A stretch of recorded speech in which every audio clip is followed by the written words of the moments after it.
Good evening সবাইকে। আমার নাম কেলভিন এবং আমি একজন প্রহরী।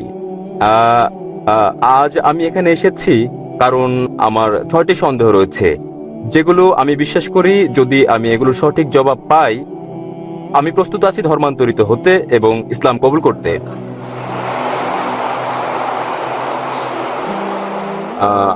আমার প্রথম প্রশ্ন দিয়ে শুরু করি, তা হচ্ছে আমি কিভাবে জানবো ইসলাম হচ্ছে সঠিক পথ ইবাদতের? এবং আমি এই প্রশ্নের পর আমি দ্বিতীয় প্রশ্ন করব, যা হচ্ছে এরকম, আমি কিভাবে জানবো যে বাণী প্রচার করছি তা ঈশ্বরের কাছে যাচ্ছে? ওকে। আমার তৃতীয় প্রশ্ন হচ্ছে, যখন থেকে আমি ডাক্তার জাকির নায়েকের কথা শুনছি, আপনি আগেই বলেছেন এবং আপনি প্রচার করেছেন কোনো পথ নেই জান্নাতে যাওয়ার, মুসাকে দেয়া নির্দেশনা কঠোরভাবে মেনে চলা ছাড়া। বর্তমান বিশ্বে মিডিয়ার সঙ্গে চ্যালেঞ্জ রয়েছে, আমাদের জীবনে যা আসে তা সবটাই। আপনি জানেন বর্তমান দিনে কিভাবে আমরা এই নিয়ম মেনে চলি এবং ঈশ্বর কি আপনাকে ক্ষমা করবেন যদি আপনি বারংবার ভুল করেন ও ক্ষমা চান? ভাই দুভাগে প্রশ্ন করতে চান, তিনটি 6টি প্রশ্ন করতে চান। প্রথম 3টি প্রশ্ন ভাই করে ফেলেছেন। কেমন করে আমি জানবো যে ইসলামে ইবাদত করা সঠিক? এটা বোঝা যেতে পারে ইসলামে কিভাবে আমরা ইবাদত করি সেটা কি ঠিক, অথবা এটা বোঝাতে পারেন যে ইসলাম কি সঠিক ধর্ম। আপনি কি বোঝাতে চান? আপনি জানতে চান কোনটা ইসলাম ইবাদতের ধারণা সম্পর্কে, সেটা কি ঠিক নাকি? ইসলাম কি ইবাদতের জন্য সঠিক ধর্ম? ভাই প্রথমে যে প্রশ্ন করেছেন তিনি জানতে চান কিভাবে তিনি জানবেন যে ইসলাম সঠিক ধর্ম আমাদের অনুসরণের জন্য, এবং দ্বিতীয় অংশ একই রকম, আমরা কিভাবে জানবো যে ইসলাম একমাত্র সত্যি। Yes sir. এবং তৃতীয়টি হচ্ছে, তিনি বলেছেন, আমার একটা লেকচারে বলা হয়েছে, যীশু খ্রিস্ট তারপর শান্তি বর্ষিত হোক বলেছেন, যদি আপনি জান্নাতে যেতে চান আপনাকে সব নির্দেশনা মানতে হবে এবং তাওরাতে উল্লেখিত সকল নিয়মের অনুসরণ করতে হবে। কিভাবে এই যুগে আমরা তাওরাতের সব নিয়ম মেনে চলি? আমি চেষ্টা করব প্রথম দুটো প্রশ্নের জবাব একসঙ্গে দিতে। কি করে আপনি জানবেন যে ইসলাম সঠিক ধর্ম ইবাদতের জন্য, এবং কি করে আপনি জানবেন যে ইসলাম একমাত্র সত্যি? ইসলাম এসেছে আরবি শব্দ সালাম থেকে, যার মানে শান্তি। এটা আরো এসেছে আরবি শব্দ সিলম থেকে, যার মানে আল্লাহর কাছে নিজের ইচ্ছাকে সমর্পণ করা। ইসলাম মানে সর্বশক্তিমান ঈশ্বরের কাছে নিজের ইচ্ছাকে সমর্পণ করে শান্তি অর্জন করা। এবং কোন গ্রন্থের দাবি যে সেটা ঈশ্বরের বাণী, যে কোনো ধর্মকে প্রমাণ দিতে যে এটা সর্বশক্তিমান ঈশ্বরের কাছ থেকে এসেছে, এই ওহী, এই গ্রন্থ, এই ধর্মকে সময়ের পরীক্ষায় উত্তীর্ণ হতে হবে। অতীতে সেটা ছিল অলৌকিকতার যুগ এবং মহিমান্বিতকরণ হচ্ছে অলৌকিকের অলৌকিক। পরে আসলো সাহিত্য এবং কাব্যের যুগ। মুসলিম ও অমুসলিম আরব পণ্ডিতেরা একই সুরে তারা দাবি করলেন যে মহিমান্বিত কোরআন ছিল পৃথিবীর বুকে সবচেয়ে ভালো আরবি সাহিত্য।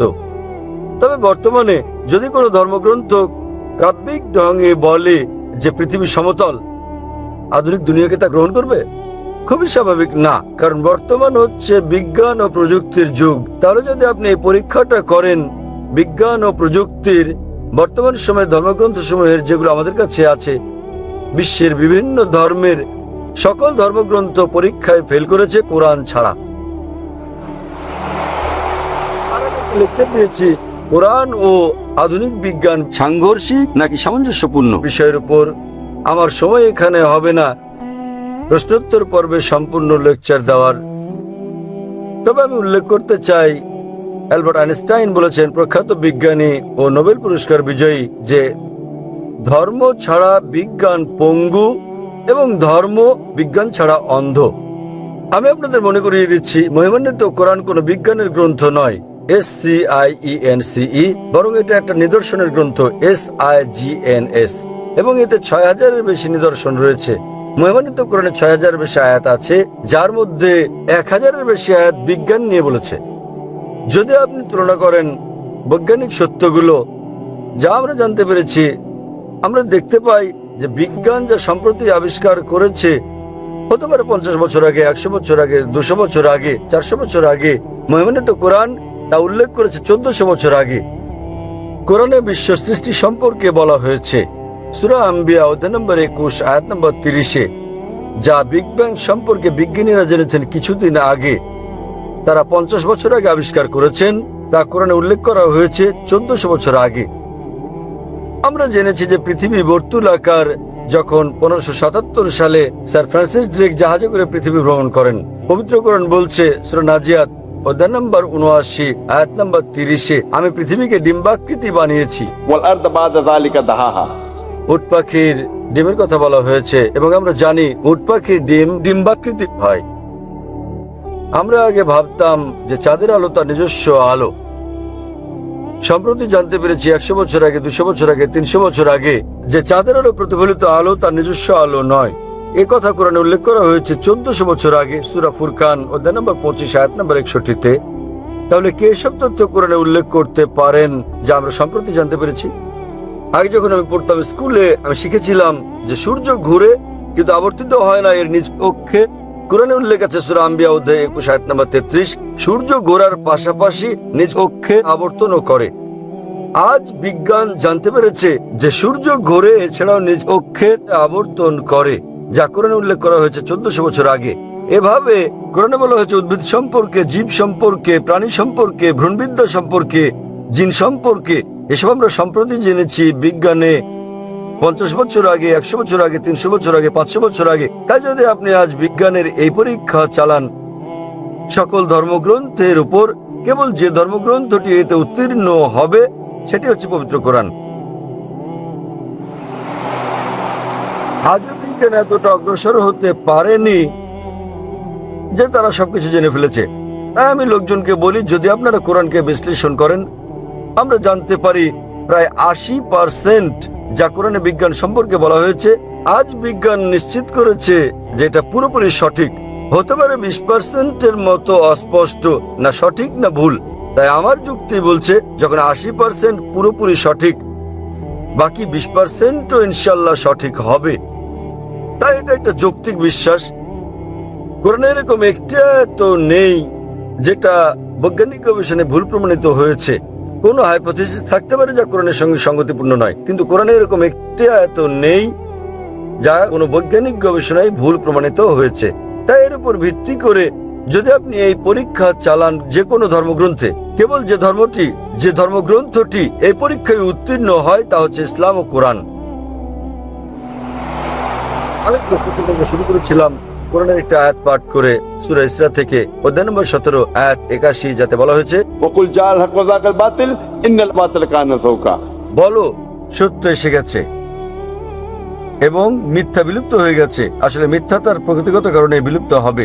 তাহলে আপনি পরীক্ষা চালালে কেবল যে ধর্মটি পরীক্ষায় উত্তীর্ণ হয়, একমাত্র সত্য ধর্ম যা বিকৃত নয়, সেজন্য উইলিয়াম মোর বলেন কেবল যে ধর্মগ্রন্থ, তিনি বলেছিলেন 200 বছর আগে ইসলামের সমালোচক হিসেবে, কেবল যে ধর্মগ্রন্থটি যেটি বিকৃত করা হয়নি এবং যেটি বিশুদ্ধতা রক্ষা করেছে 1400 বছর ধরে, সেটি হচ্ছে পবিত্র কোরআন। তাই এইসব তথ্যের উপর ভিত্তি করে কেবল যে ধর্মের কথা আমরা ভাবতে পারি, আমরা বুঝতে পারি এবং বিশ্বাস করতে পারি যা সত্য এবং সঠিক, সেটা কোরআন। আপনার তৃতীয় প্রশ্ন নিয়ে বলি যে আমি আমার লেকচারে বলেছি যীশু খ্রিস্ট তারপর শান্তি পরিষদ বলেছেন যে আপনাদের ওল্ড টেস্টামেন্টের হিতোপদেশ অনুসরণ করতে হবে। আমি বাইবেলের উদ্ধৃতি দিয়েছি গসপেল অফ ম্যাথিউ অধ্যায় নম্বর 5 অনুচ্ছেদ নম্বর 17 থেকে 20, যেখানে যীশু খ্রিস্ট তারপর শান্তি পরিষদ বলেছেন যে যতক্ষণ পর্যন্ত তোমার ন্যায়পরায়ণতা ধর্মগুরু ও ফরিসীদের ন্যায়পরায়ণতাকে অতিক্রম না করে, কোনোভাবে কোনো উপায়ে তুমি স্বর্গরাজ্যে যেতে পারবে না। তাই আপনাকে ভালো খ্রিস্টান হতে হলে যীশু খ্রিস্টের তার উপর শান্তি পরিষদ হোক সময়, যদি আপনি স্বর্গে যেতে চান, আপনাকে ওল্ড টেস্টামেন্টের সব হিতোপদেশগুলো মেনে চলতে হবে। আপনি পারবেন না বিন্দু বিসর্গ হেরফের করতে। যদি তা করেন তাহলে আপনাকে স্বর্গের রাজ্যে ডাকা হবে না। তাহলে বাইবেলের এই অনুচ্ছেদের উপর ভিত্তি করে গসপেল অফ ম্যাথিউ অধ্যায় নম্বর 5 অনুচ্ছেদ 17 থেকে 20 আপনাকে মানতে হবে প্রতিটি আইন ওল্ড টেস্টামেন্টের। এবং আপনার প্রশ্নটা ছিল খুবই ভালো এবং অত্যন্ত যৌক্তিক। কিভাবে আমরা এই যুগে মানব ওল্ড টেস্টামেন্টের সবকিছু, যা খুবই কঠিন। আমি একমত আপনার সঙ্গে।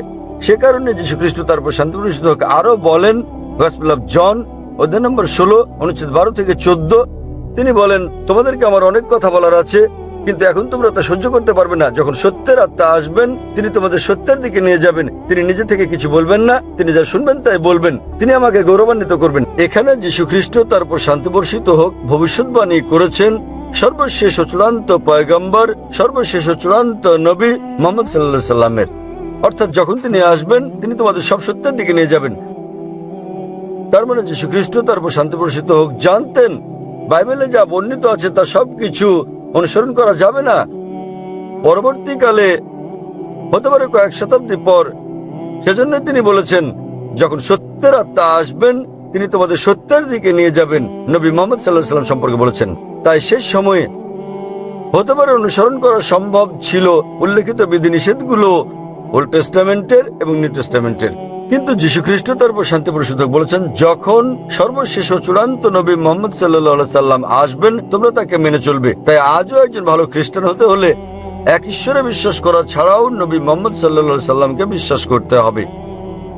আশা করি উত্তরটা পেয়েছেন ভাই।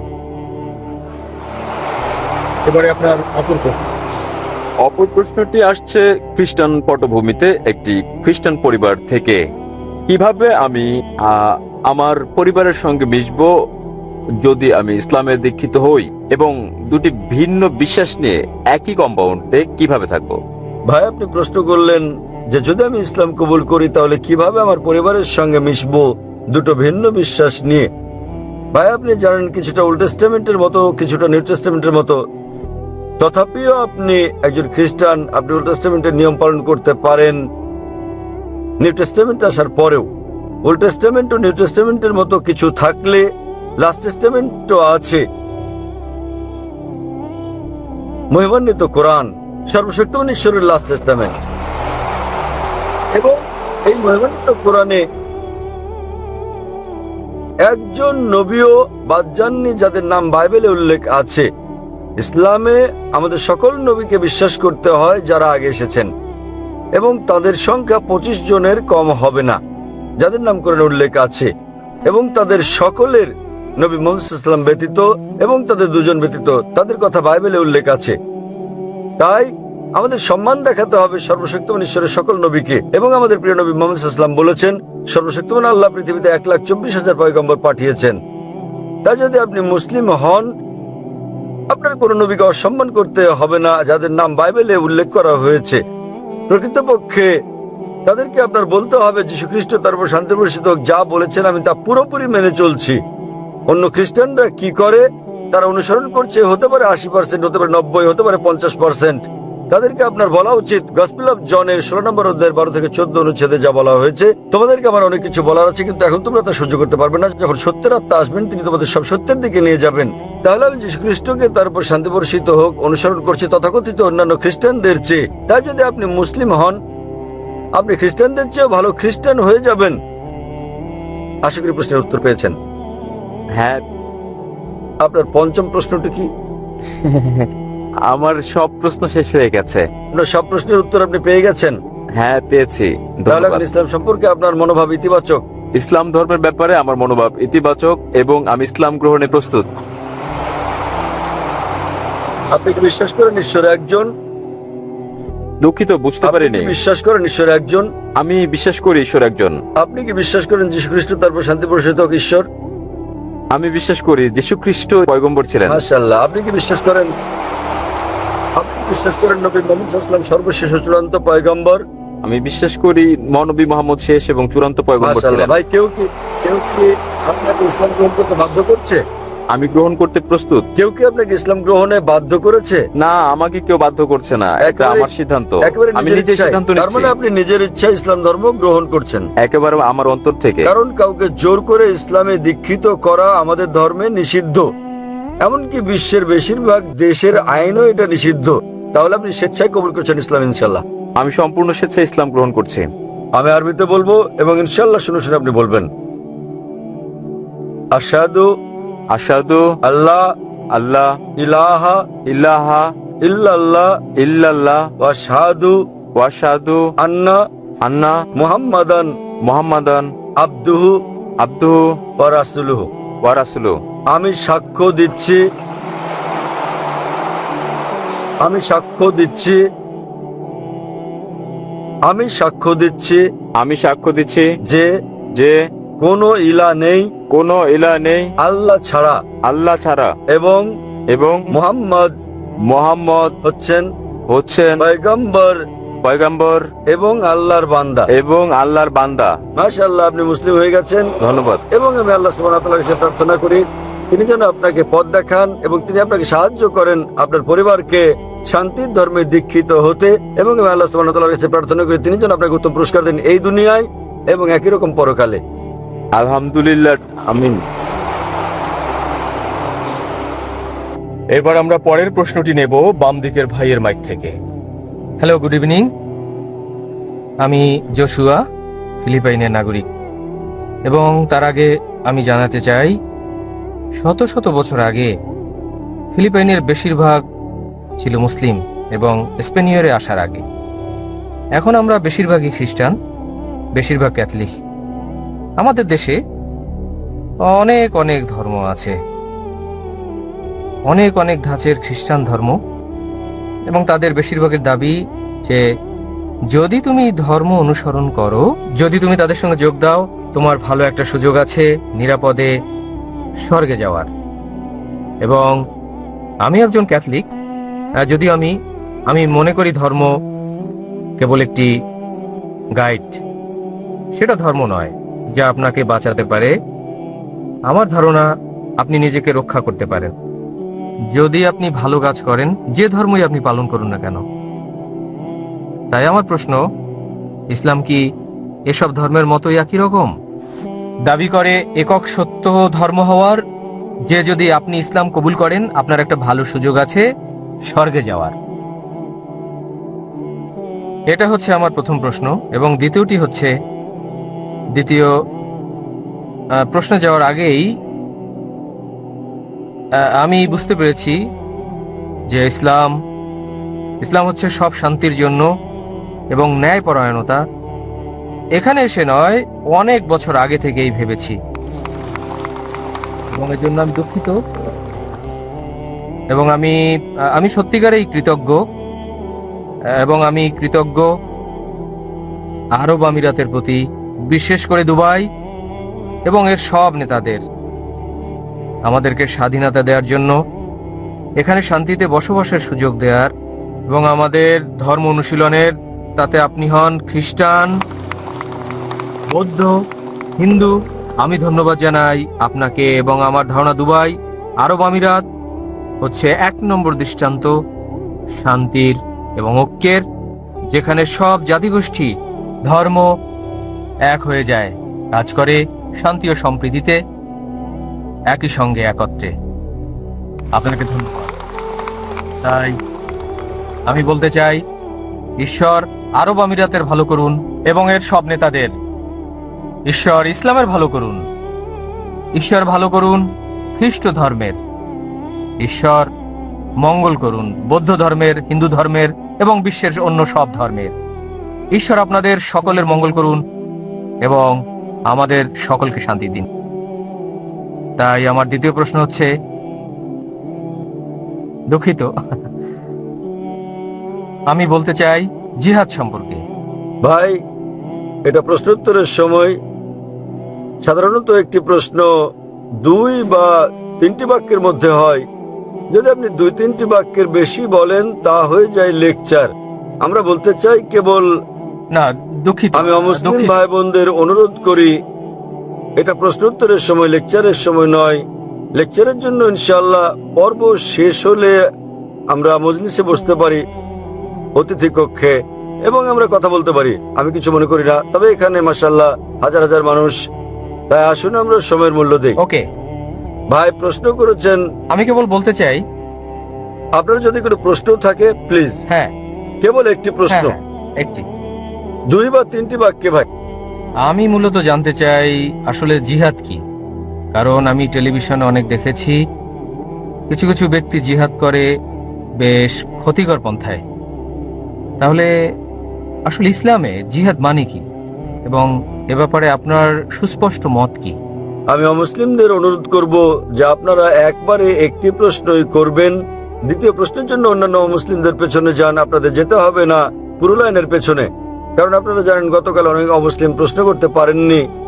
আমি অমুসলিমদের একটা প্রশ্ন করার অনুরোধ জানাবো, সংযুক্ত হলে দুটো প্রশ্ন। তবে যদি আপনি 6টি প্রশ্ন, 3টি, 4টি প্রশ্ন করেন তাহলে সব প্রশ্নের সঠিক জবাব দেওয়াটা কঠিন হয়ে যাবে। ভাই দুটো প্রশ্ন করেছেন। প্রথম প্রশ্নে তিনি বলেছেন তিনি বিশ্বাস করেন যে ধর্ম একটি গাইড, কিন্তু তিনি বিশ্বাস করেন না যে সবকিছু সত্য যা তাকে স্বর্গে নিয়ে যেতে পারে। তিনি জানতে চেয়েছেন ইসলামের অবস্থানটা কি এবং ইসলাম কি তাকে জান্নাতে নিয়ে যেতে পারে এবং কোরআন কি। আর দ্বিতীয় প্রশ্ন হচ্ছে জিহাদের মানেটা আসলে কি।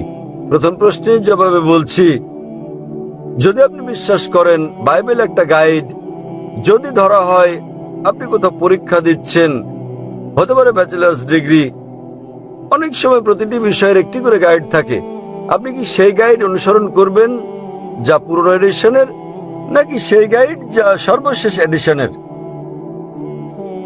ভাই কোন গাইড আপনি অনুসরণ করবেন, পুরনো না নতুনটা? আমি উভয়টি অনুসরণ করব। উভয়। তাহলে আগে বিজ্ঞান বলতো চাঁদের আলো তার নিজস্ব আলো, আজ বিজ্ঞান বলছে চাঁদের আলো প্রতিফলিত আলো। কোনটি বিশ্বাস করবেন আপনি, পুরনো না নতুনটা?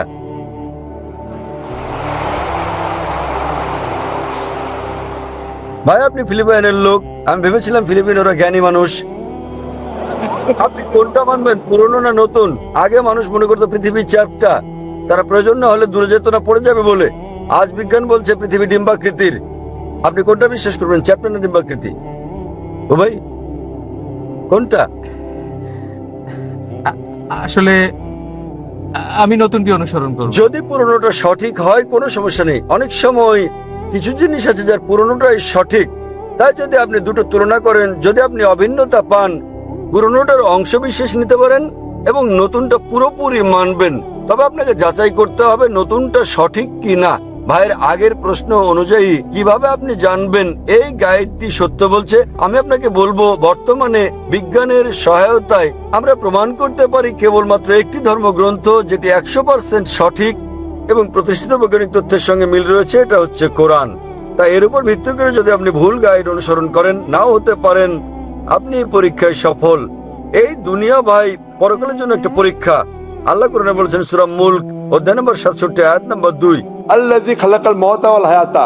তিনি আল্লাহ যিনি সৃষ্টি করেছেন জীবন ও মৃত্যু পরীক্ষার জন্য তোমাদের মধ্যে কর্মে কে উত্তম। তাহলে যখন আপনি পরীক্ষায় অবতীর্ণ হন আপনাকে অবশ্যই সঠিক গাইড পড়তে হবে। আর সর্বশেষ এবং চূড়ান্ত গাইড মানুষের জন্য হচ্ছে মহিমান্বিত কোরআন। এরপর আর কোনো গাইড আসবে না, আর কোনো পয়গম্বর আসবেন না। তাহলে এটি হচ্ছে একমাত্র গ্রন্থ যা আপনাকে মুক্তির পথে নিয়ে যাবে, স্বর্গে নিয়ে যাবে, আপনাকে জান্নাতে নিয়ে যাবে। আপনার দ্বিতীয় প্রশ্নের উত্তরে বলছি, জিহাদ শব্দটির মানে কি? এই শব্দটিকে বেশিরভাগ ক্ষেত্রে ভুল বোঝা হয়। ইসলামে জিহাদ এটিকে কেবল অমুসলিমরাই ভুল বোঝে না, এমনকি মুসলিমরাও ভুল বুঝে থাকে। বেশিরভাগ অমুসলিম ও মুসলিমরা ভাবেন যে কোনো যুদ্ধ যাতে মুসলিমরা লড়াই করে যে কোনো কারণে, তা হোক এটা অর্থের জন্য, হোক সম্পদের জন্য, ব্যক্তিগত স্বার্থের জন্য, তা হোক সুনামের জন্য বা জমির জন্য, একে বলা হয় জিহাদ। জিহাদ মানে এই নয় যে কোনো যুদ্ধ যাতে মুসলিমরা লড়াই করে, তাতে হোক তা সম্পদের জন্য, জমির জন্য, সুনামের জন্য। জিহাদ আরবি শব্দ জাহাদা থেকে এসেছে, যার মানে হচ্ছে চেষ্টা করা, যার মানে সংগ্রাম করা। ইসলামী প্রেক্ষাপটে জিহাদ মানে চেষ্টা ও সংগ্রাম করা নিজের অসৎ প্রবৃত্তির বিরুদ্ধে। জিহাদ মানে চেষ্টা ও সংগ্রাম করা সমাজের উন্নয়নের জন্য। জিহাদ আরো বোঝায় যুদ্ধক্ষেত্রে আত্মরক্ষার জন্য চেষ্টা ও সংগ্রাম করা।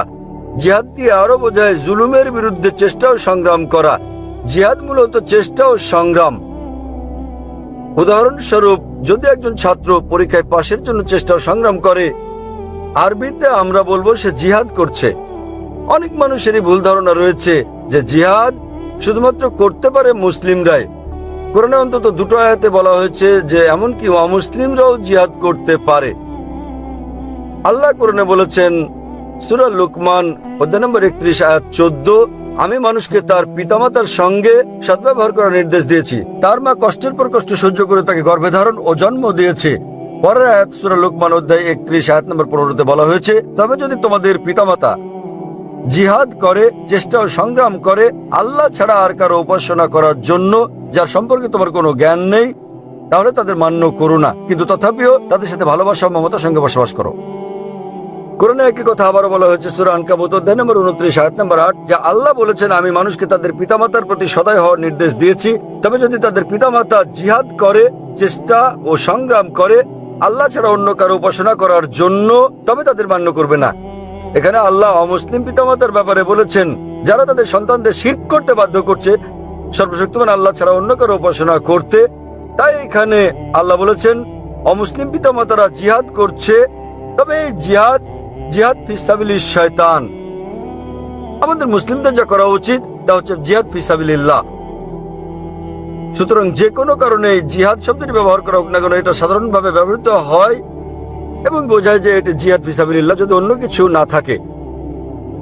তাই জিহাদ মূলত বোঝার চেষ্টা ও সংগ্রাম করা। এবং অনেক সময় পাশ্চাত্যের লোকেরা তারা জিহাদ শব্দটিকে পবিত্র যুদ্ধ বলেছে। আরবিতে পবিত্র যুদ্ধ মানে হারবুম মুকাদ্দাসা। এই শব্দ হারবুম মুকাদ্দাসা পবিত্র কোরআনে কোথাও নেই, রাসূলের কোনো হাদিসেও এটি নেই। এই পবিত্র যুদ্ধ কথাটি প্রথম ব্যবহার করা হয় ক্রুসেডারদেরকে বোঝাতে। ক্রুসেডারদের, যারা বলপূর্বক খ্রিস্ট ধর্ম বিস্তার করেছিল, তারা ধর্ম বিস্তারের জন্য হাজার হাজার মানুষকে হত্যা করেছিল। বর্তমানে এই শব্দটি মুসলিমদের ক্ষেত্রে ব্যবহার করা হয়, ইসলামের ক্ষেত্রে, যা পুরোপুরি ভুল। কোরআনে কোথাও বলা হয়নি যে জিহাদ মানে পবিত্র যুদ্ধ, এবং কোরআনের ভাষা অত্যন্ত স্পষ্ট। আল্লাহ বলেছেন কোরআনের সূরা মাইদা অধ্যায় 5 আয়াত নম্বর 32 যে যদি কেউ কোনো মানুষকে হত্যা করে, হোক সে মুসলিম বা অমুসলিম, যদি হত্যার অপরাধে বা পৃথিবীতে অনর্থের সৃষ্টির অপরাধে না হয়, সে যেন সমস্ত মানব জাতিকে হত্যা করলো।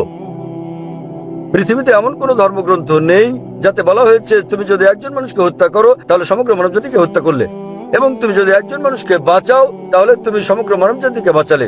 তাহলে এরকম একটা ধর্ম কিভাবে যাতে বলা হয়েছে সন্ত্রাসবাদ ছড়াতে তুমি একটি নিরপরাধ মানুষও হত্যা করতে পারবে না? এটা হচ্ছে মূলত মিডিয়ার কাজ, যারা ইসলাম সম্পর্কে বিভ্রান্তি ছড়িয়ে বেড়াচ্ছে। আশা করি উত্তরটা পেয়েছেন। ঠিক বলেছেন। তাহলে কি আপনি বিশ্বাস করেন যে ইসলাম শান্তির ধর্ম? হ্যাঁ হ্যাঁ হ্যাঁ, আমি বিশ্বাস করি। আপনি কি এক ঈশ্বর বিশ্বাস করেন? হ্যাঁ। আপনি কি বিশ্বাস করেন যীশু খ্রিস্ট ঈশ্বর? আমার ধর্ম মতে তাই। আমি বিশ্বাস করি তিনি ঈশ্বর, তিনি আমাদের ঈশ্বরের পুত্র। এমন কোনো কথা কি আছে সম্পূর্ণ বাইবেলে যেখানে যীশু খ্রিস্ট, তারপর শান্তি প্রতিষ্ঠিত হোক, নিজে বলেছেন? কোনো দ্ব্যর্থহীন বাক্য, কোনো সুস্পষ্ট উক্তি আপনার জানা মতে বাইবেলের মধ্যে যেখানে যীশু খ্রিস্ট, তারপর শান্তি প্রতিষ্ঠিত হোক, নিজে বলেছেন যে আমি ঈশ্বর, অথবা বলেছেন আমার উপাসনা করো? যদি আপনি বাইবেলের কোনো অনুচ্ছেদ দেখাতে পারেন সুস্পষ্ট করে বলা দ্ব্যর্থহীন ভাবে, যেখানে যীশু খ্রিস্ট, তারপর শান্তি প্রতিষ্ঠিত হোক, নিজে বলেছেন তিনি ঈশ্বর, অথবা বলেছেন আমার উপাসনা করো, আমি আপনার সঙ্গে আপনার ধর্ম গ্রহণ করব।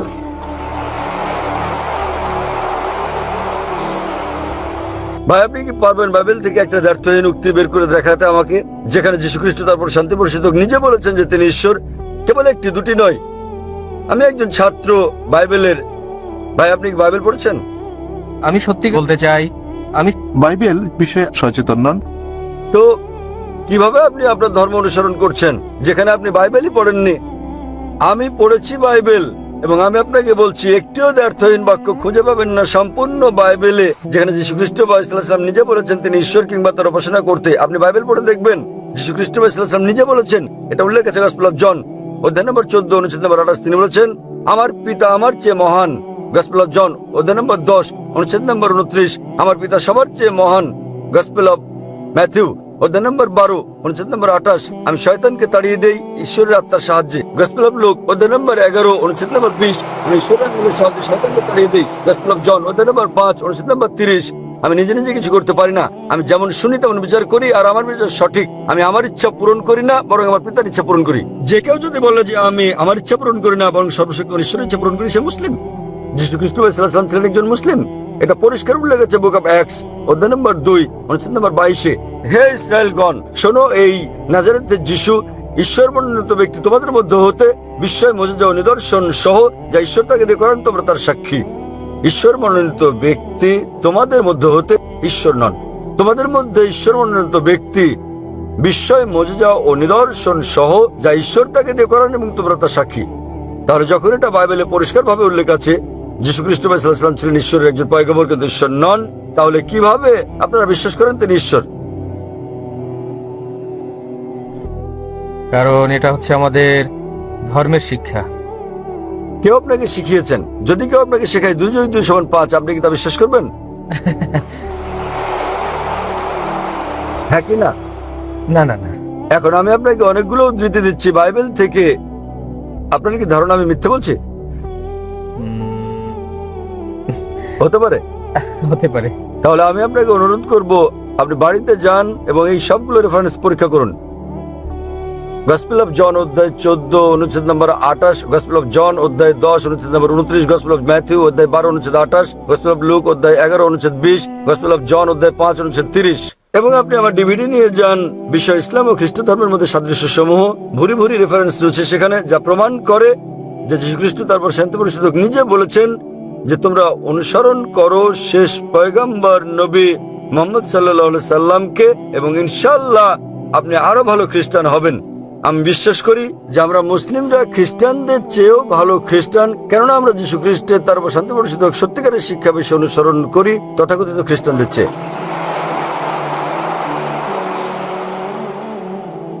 আমরা এবার পরের প্রশ্ন নেব বোনদের মাইক থেকে, ডান দিক থেকে।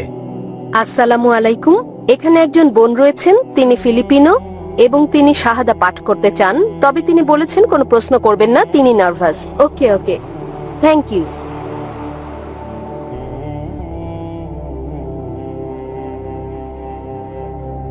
যতক্ষণ না আমি বুঝতে পারি যে তিনি মূলনীতিগুলোতে বিশ্বাস করেন, আমি কি করে শাহাদা পাঠ করাই? আমি আপনার কাছে জানতে চাই বোন, আপনি কি বিশ্বাস করেন যে ঈশ্বর একজন? আবার বলুন। আপনি কি বিশ্বাস করেন ঈশ্বর একজন? হ্যাঁ। আপনি কি বিশ্বাস করেন যীশু খ্রিস্ট ঈশ্বর, তারপর শান্তি বর্ষিত হোক? আল্লাহ, আল্লাহর যিশু। আপনি বিশ্বাস করেন না? আমি বিশ্বাস করি। আপনি বিশ্বাস করেন যীশু খ্রিস্ট ঈশ্বর, না বিশ্বাস করেন তিনি পয়গম্বর? পয়গম্বর। আপনি বিশ্বাস করেন যীশু খ্রিস্ট ঈশ্বরের পয়গম্বর? পয়গম্বর। আপনি কি বিশ্বাস করেন যে নবী মুহাম্মদ সাল্লাল্লাহু আলাইহি সাল্লাম সর্বশেষ ও চূড়ান্ত পয়গম্বর? হ্যাঁ, আমি বিশ্বাস করি। কেউ কি আপনাকে বাধ্য করছে গ্রহণ করতে ইসলাম? কেউ না। আপনি নিজের স্বাধীন ইচ্ছাই করছেন এটা? হ্যাঁ ইনশাআল্লাহ। আমি অবশ্যই। আরবিতে বলবো, আপনি শুনে শুনে বলবেন। হুম। আশহাদু আশহাদু আল্লাহ আল্লাহ ইলাহা ইলাহা ইল্লাল্লাহ ইল্লাল্লাহ ওয়া আশহাদু ওয়া আশহাদু আন্না আন্না মুহাম্মাদান মুহাম্মাদান আবদুহু আবদুহু ওয়া রাসূলুহু। ওয়া রাসূলুহু। আমি সাক্ষ্য দিচ্ছি, আমি সাক্ষ্য দিচ্ছি আমি সাক্ষ্য দিচ্ছি যে কোনো ঈশ্বর নেই কোনো ঈশ্বর নেই আল্লাহ ছাড়া, আল্লাহ ছাড়া, এবং আমি সাক্ষ্য দিচ্ছি এবং আমি সাক্ষ্য দিচ্ছি যে মুহাম্মদ মুহাম্মদ তার উপর শান্তি বর্ষিত হোক, তার উপর শান্তি বর্ষিত হোক, তার উপর শান্তি বর্ষিত হোক, হচ্ছেন পয়গম্বর হচ্ছেন এবং পয়গম্বর ঈশ্বরের বান্দা। এবং ঈশ্বরের বান্দা। মাশাআল্লাহ, আপনি এখন মুসলিম। মাশাআল্লাহ। এবং আমি প্রার্থনা করি আল্লাহ সুবহানাহু ওয়া তাআলার কাছে আপনাকে তিনি দান করুন উত্তম জীবন ইহজগতে এবং একই রকম পরকালে। এই মুহূর্তে আর কোনো অমুসলিম আছেন যে কোনো মাইকে? ওকে, প্রশ্ন করুন ভাই। আসসালামু আলাইকুম। আমার এক বন্ধু আপনাকে একটি প্রশ্ন করতে চান। কোরআনে ইহুদি ও খ্রিস্টান ধর্মের মতো হিন্দু ধর্মের ব্যাপারে কোনো লাইন বা শব্দ আছে কিনা? ভাই প্রশ্ন করলেন যে কোরআনে কোন আয়াত আছে কিনা যাতে নির্দিষ্ট করে হিন্দু ধর্মের কথা বলা হয়েছে, যেমন এতে বলা হয়েছে ইহুদি ও খ্রিস্ট ধর্ম সম্পর্কে। আমার কোনো আয়াত জানা নেই, কোরআনে এমন কোনো আয়াত নেই যাতে নির্দিষ্ট করে হিন্দু ধর্ম সম্পর্কে বলা হয়েছে, যেমনটা বলা হয়েছে খ্রিস্টান ধর্ম ও ইহুদি ধর্ম সম্পর্কে। তবে কোরআন বলছে সূরা রাদ অধ্যায় নম্বর 13 আয়াত নম্বর 38-এ কোরআন বলছে, लिकुल्ली अजलिन किताब। প্রত্যেক যুগে আমি ওহী পাঠিয়েছি। নাম ধরে কেবল 4টি আসমানি কিতাবের কথা উল্লেখ আছে কোরআনে, তাওরাত, জবুর, ইনজিল এবং কোরআন।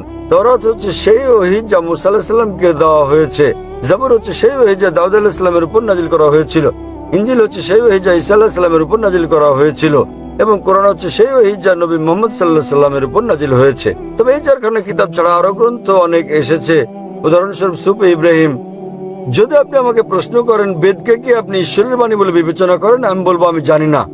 কারণ এমন কোন আয়াত নেই পবিত্র কোরআনে যেখানে বলা হয়েছে বেদ ঈশ্বরের বাণী। নবীর এমন কোন হাদিসও নেই যেখানে বলা হয়েছে ঈশ্বরের বাণী বেদ। তাই আমি বলি এটা হতেও পারে, নাও হতে পারে, আমি জানি না, আমি এর নিশ্চয়তা দিতে পারি না। তবে যদি এটা ঈশ্বরের বাণী হয়েও থাকে, যদি ঈশ্বরের বাণী হয়েও থাকে, তবে কোরআনের আগে আসা সবগুলো গ্রন্থ কোনো না কোনো জনগোষ্ঠীর জন্য নির্দিষ্ট ছিল এবং এসব বাণী অনুসরণ করার মেয়াদ ছিল পরবর্তী গ্রন্থ না আসা পর্যন্ত। তো বেদ ঈশ্বরের বাণী হলেও তা ছিল ওই সময়ের এবং নির্দিষ্ট গোত্রের মানুষের জন্য। তবে কোরআন যেহেতু সর্বশক্তিমান আল্লাহর সর্বশেষ ও চূড়ান্ত আসমানী কিতাব, এটা কেবল মুসলিম বা আরবদের জন্যই নয়, এটা সমগ্র মানব জাতির জন্যই। এবং যেহেতু এটা সর্বশেষ গ্রন্থ এবং এরপর আর কোনো গ্রন্থ আসবে না, তাই এটা অনুসরণ করতে হবে শেষ বিচারের দিন পর্যন্ত। তো এর উপর ভিত্তি করে যদি আপনি বলেন যে ধারণাগতভাবে বেদ ঈশ্বরের বাণী, এটা ছিল ওইসব লোকদের জন্য, ওই সময়ের জন্য। বর্তমানে পৃথিবীর সকল মানুষ, তারা বাস করুক ভারতে কিংবা ইউএই অথবা পাকিস্তান বা সৌদি আরব বা আমেরিকা বা কানাডা বা যুক্তরাজ্যে, সকলকে অনুসরণ করতে হবে ঈশ্বরের সর্বশেষ ও চূড়ান্ত আসমানী কিতাব মহিমান্বিত কোরআন এবং সর্বশেষ ও চূড়ান্ত পয়গম্বর মুহাম্মদ সাল্লাল্লাহু আলাইহি সাল্লামকে। আমরা পরের প্রশ্ন নেব বোনদের মাইক থেকে বাম দিকে। আমার নাম রেনেলদা এবং আমি একজন খ্রিস্টান। মানে আমি দীর্ঘদিন যাবৎ নিজের মধ্যে একটা খটকা অনুভব করছি। যে প্রশ্নটি আমি আপনাকে করতে চাই সেটি প্রায় এরকম হতে পারে ধারণা, কিংবা এরকম যে আমি মানুষের দ্বারা উদ্বুদ্ধ হয়েছি। আমার প্রথম প্রশ্নের মতো এটা হচ্ছে শুকর সম্পর্কে। মূলত আমি জানতে চাই হারাম কথাটির মানে আসলে কি। মানে ইসলামের মতো ধর্মে এটা কারো বিরুদ্ধে অভিযোগ নয়, কোনো ভুলের জন্য আমি বলছি না এটা বড় কোনো ভুল। কেন শুকর হারাম? কারণ আমি একটি খ্রিস্টান সম্মেলনে যোগদান করেছিলাম এবং সেখানে বলা হয়েছে, সেখানে একজন ধর্মযাজক যিনি বলেছিলেন ইসলামে শুকর হারাম কেন, তিনি একটি দৃষ্টান্ত দেন। বলেন একই আবর্জনা, যেমন এটি সার হিসেবে ব্যবহৃত গাছের জন্য, গাছপালা, ধরুন এটি একটি আম গাছ, আম ধরলো, শেকড় একই পুষ্টি শোষণ করলো, একই আবর্জনায় নতুন আম হলো এবং আমরা তা খেলাম। তাহলে শুকর ও আম খাওয়ার মধ্যে এখানে তফাৎ কোথায়?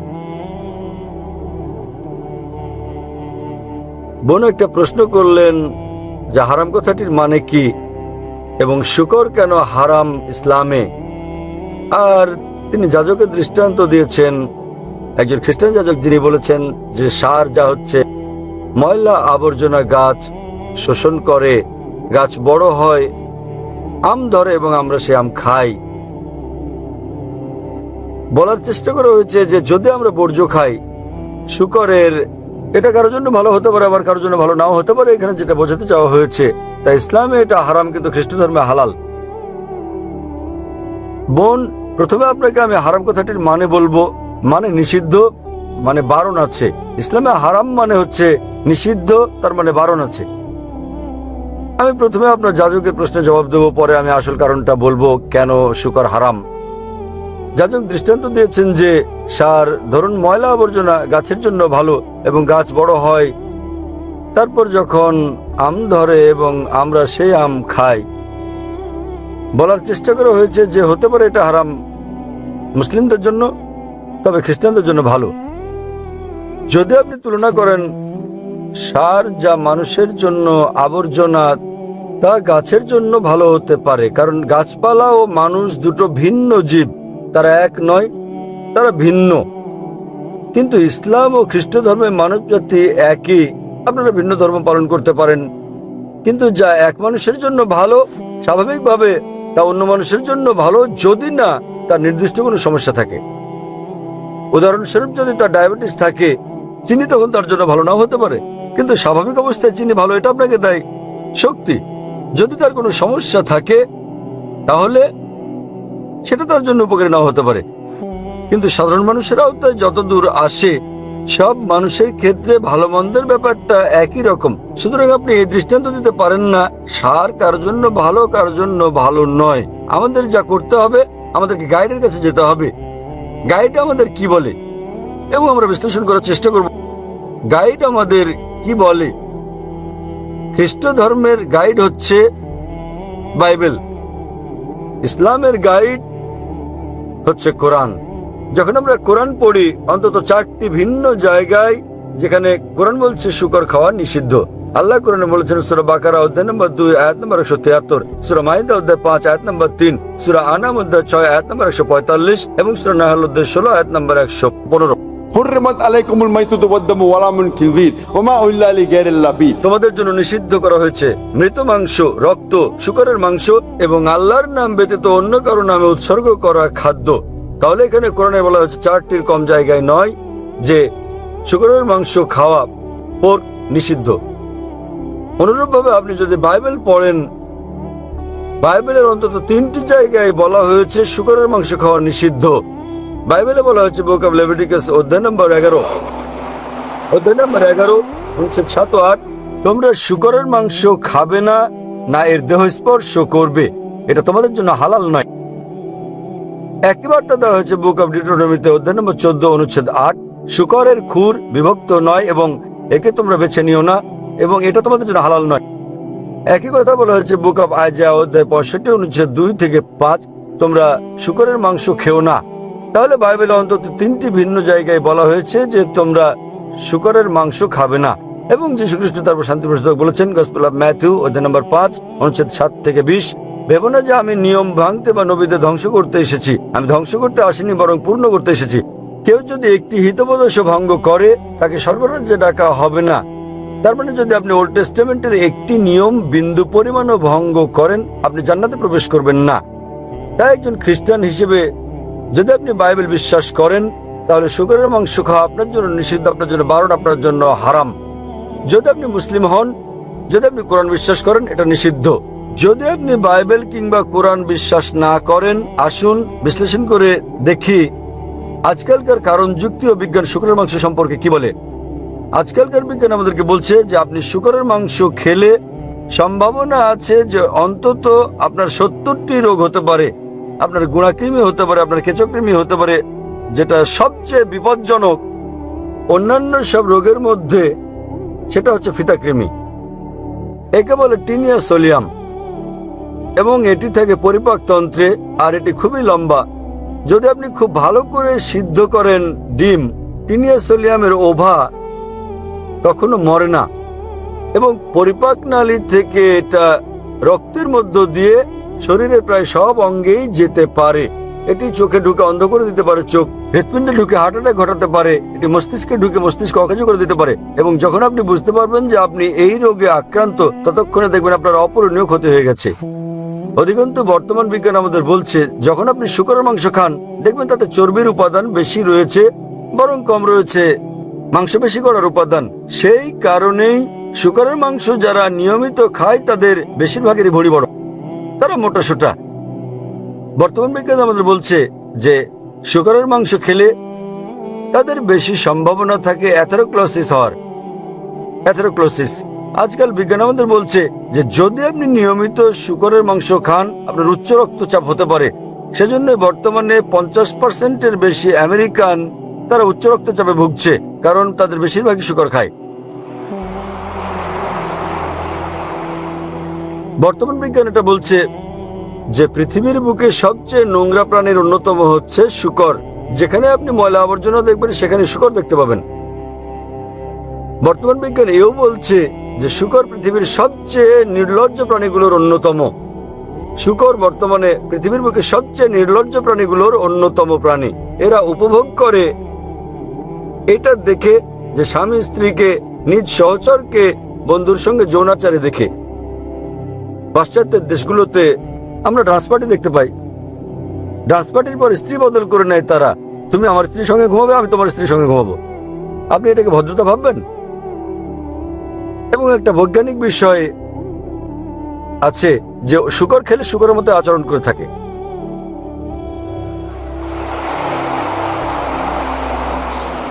আশা করি উত্তরটা পেয়েছেন বোন।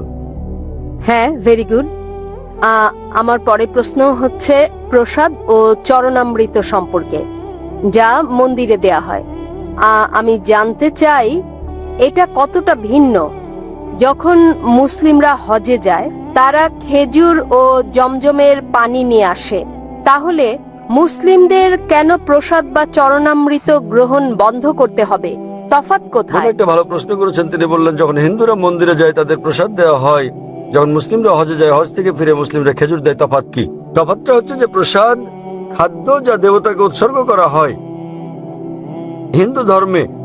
আপনি দেখবেন হিন্দু ধর্ম আলাদা, হিন্দুরা যা করে তা হচ্ছে তারা মন্দিরে যায় এবং দেবতাকে খাদ্য দেয়। আল্লাহ কোরআনে বলেছেন সূরা আনাম অধ্যায় নম্বর 6 আয়াত নম্বর 14, আল্লাহ সবার জন্য আহার যোগান, কিন্তু তার খাওয়ার প্রয়োজন হয় না। আমরা মানুষে কিভাবে ঈশ্বরকে খাদ্য দেই? এছাড়া কোরআনে অন্তত 4টি জায়গায় বলা হয়েছে যা আমি আগে উল্লেখ করেছি। সূরা বাকারা অধ্যায় 2 আয়াত 173, সূরা মাইদা অধ্যায় 5 আয়াত নম্বর 3, সূরা আনাম অধ্যায় 6 আয়াত 145 এবং সূরা নাহল অধ্যায় 16 আয়াত নম্বর 115। حرمت عليكم الميتة والدم ولحم الخنزير وما أهل لغير الله به। তোমাদের জন্য হারাম খাদ্য হচ্ছে মৃত মাংস, রক্ত, শূকরের মাংস এবং আল্লাহ ছাড়া অন্য কারো নামে উৎসর্গ করা খাদ্য। তাহলে যদি আপনি এমন খাদ্য খান যা আল্লাহ ছাড়া অন্য কারো নামে উৎসর্গ করা হয়েছে তবে তা হারাম। মুসলিমরা যখন হজ বা উমরা করতে যান তখন তারা খেজুর নিয়ে আসেন। কেউ বলে না এই খেজুর সর্বশক্তিমান ঈশ্বরকে দেওয়া হয়েছে। খেজুর আপনারা জানেন কারণ সৌদি আরবের অন্যতম প্রধান ফল হচ্ছে এই খেজুর। তাই যখন আমরা সে দেশে যাই আমরা ওই ফল নিয়ে আসি কেবলই উপহার হিসেবে। কোনো মুসলিম কোনোদিন বলেনি যে এই খেজুর সর্বশক্তিমান ঈশ্বর বা আল্লাহকে দেওয়া হয়েছে। এবং খেজুর অত্যন্ত পুষ্টিকর, এটা খুবই পুষ্টিকর এবং এটা খুবই স্বাস্থ্যকর। তাহলে এটা কেবল উপহার হিসেবে, যেভাবে আপনারা মিষ্টি খাওয়ান, যখন আপনারা ভারত থেকে বিদেশে যান তখন মিষ্টি খাওয়ান, তাহলে এটা খুবই সুস্বাদু ফল এবং এটি সৌদি আরবের একটি প্রধান ফল। এর কোনো সম্পর্ক নেই। কেউ বলে না যে এই খেজুর সর্বশক্তিমান ঈশ্বরকে দেওয়া হয়েছে। যদি হিন্দুরা সর্বশক্তিমান ঈশ্বরকে খেজুর দেয় তাহলে সেই খেজুরটা খাওয়া হারাম।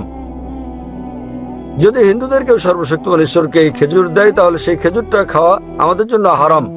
তাই কেউ যদি আল্লাহ ছাড়া অন্য কারো নাম নেয় কোনো খেজুরে, সে খেজুরও হারাম হয়ে যাবে। এটাই হচ্ছে মুসলিম ও হিন্দুদের মধ্যে পার্থক্য। আমরা বিশ্বাস করি না যে সর্বশক্তিমান ঈশ্বরের খেতে হয়, আমরা মানবজাতি আমাদের খাওয়ার প্রয়োজন হয়। আশা করি বোন উত্তরটা পেয়েছেন। জি জি, ধন্যবাদ আপনাকে। আপনার কি আর কোনো প্রশ্ন আছে?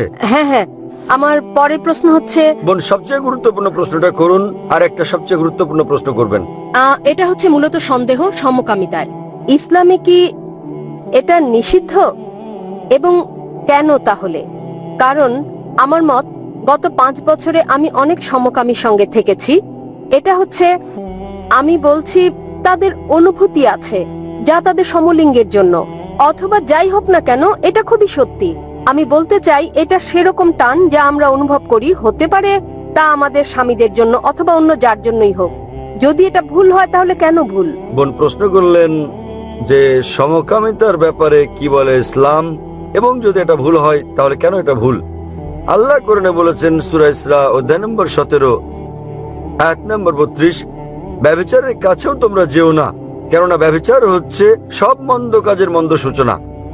এছাড়া আল্লাহ সূরা আরাফে বলেছেন অধ্যায় নম্বর 7, যে কোনো পুরুষকে কথা বলা যে তুমি কি তোমার লালসা চর্চা করো পুরুষের উপর নারীর চেয়ে বেশি।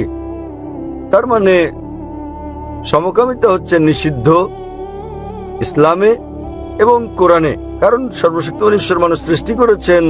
আল্লাহ কোরআনে বলেছেন সূরা রুম অধ্যায় নম্বর 30 আয়াত নম্বর 21, তিনি ভালোবাসা সৃষ্টি করেছেন স্বামী এবং স্ত্রীর অন্তরে।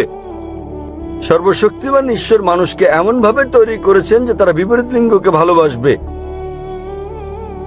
সাধারণত প্রাকৃতিকভাবে কোনো পুরুষই অন্য পুরুষকে সেভাবে ভালোবাসে না। আমি ভালোবাসা নিয়ে কথা বলছি যা স্বামী স্ত্রীর মধ্যে প্রয়োজন, সে ভালোবাসা নিয়ে বলছি না যা আছে ভাই আর ভাইয়ের মধ্যে, বোন আর বোনের মধ্যে।